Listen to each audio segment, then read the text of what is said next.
వింటున్న మీకు క్షేమం కలుగుగాక. ఇర్మియా గ్రంథం 33వ అధ్యాయము 3వ వచనం.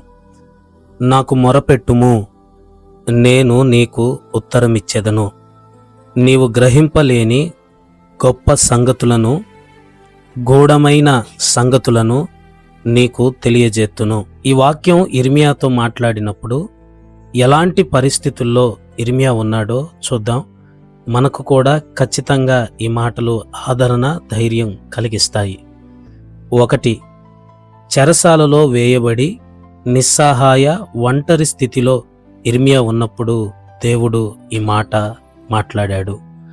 చాలా సందర్భాలలో శ్రమతో కుమిలిపోతున్న సందర్భంలో, ఎవరూ సహాయము లేని పరిస్థితిలో, ఒంటరిగా ఒక్కరమే అనిపించిన సందర్భంలో గుర్తుపెట్టుకోండి, దేవునికి మొరపెట్టినట్లయితే నిస్సహాయములో ఆయన సహాయం అవుతాడు, ఒంటరిలో ఆయన తోడవుతాడు. 2.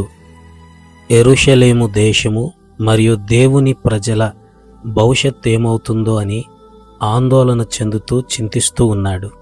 అయితే దేవుడు ఇర్మియా మొర విని, నేను మరలా వారిని క్షమిస్తాను, మరలా వారిని కడతాను, వారి దేశాన్ని వారికి ఇస్తాను అని ఇర్మియాను ఆదరించినట్లుగా మనం చూస్తాము.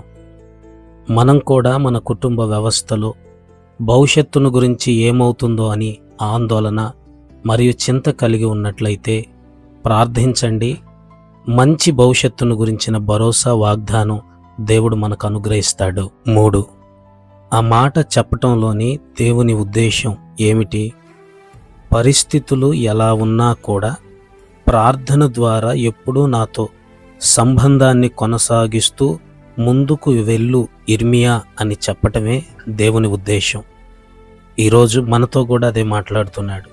పరిస్థితులు సంతోషంగా ఉన్నా, దుఃఖంగా ఉన్నా, లాభంగా ఉన్నా, నష్టంగా ఉన్నా, ఎలాంటి పరిస్థితులైనా ఎల్లప్పుడూ ప్రార్థన ద్వారా దేవునితో సంబంధాన్ని కొనసాగిస్తూ ముందుకు వెళ్ళగలిగితే చివరికి కలిగేది లాభమే, దీవెనే, సమస్యల ముగింపే అని మనం గుర్తిద్దాం.